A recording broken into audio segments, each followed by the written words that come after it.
ताई समोर स्वातंत्र्य दिनाचे औचित्य साधून संपूर्ण देशभरात हर घर तिरंगा अभियान राबविण्यात येत आहे। या पार्श्वभूमीवर नंदुरबार तालुक्यात देखील अभियानाच्या माध्यमातून मनामनात राष्ट्रभक्ती जागविण्यासाठी संसदरत्न माजी खासदार डॉक्टर हिनाताई गावित आणि भारतीय जनता पार्टीच्या अनुसूचित जमाती मोर्चाच्या उपाध्यक्षा डॉक्टर सुप्रियाताई गावित यांच्या प्रमुख उपस्थितीत घोटाणे गावात भव्य तिरंगा रॅली आयोजित करण्यात आली होती।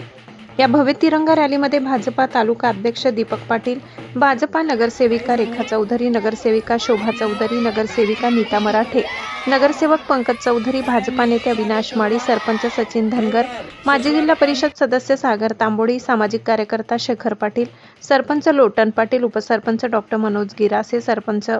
राजू मराठे, सरपंच शरद पाटील, सरपंच व्यंकट पाटील, सामाजिक कार्यकर्ते अर्जुन मराठे, सतीश मराठे, ॲडव्होकेट प्रकाश भोई, दीपक चौधरी, भूषण सोनार, विकी मराठे, आकाश कडोसे, जगदीश पाटील, रवींद्र गोसावी यांच्यासह भारतीय जनता पक्षाचे पदाधिकारी, कार्यकर्ते तसेच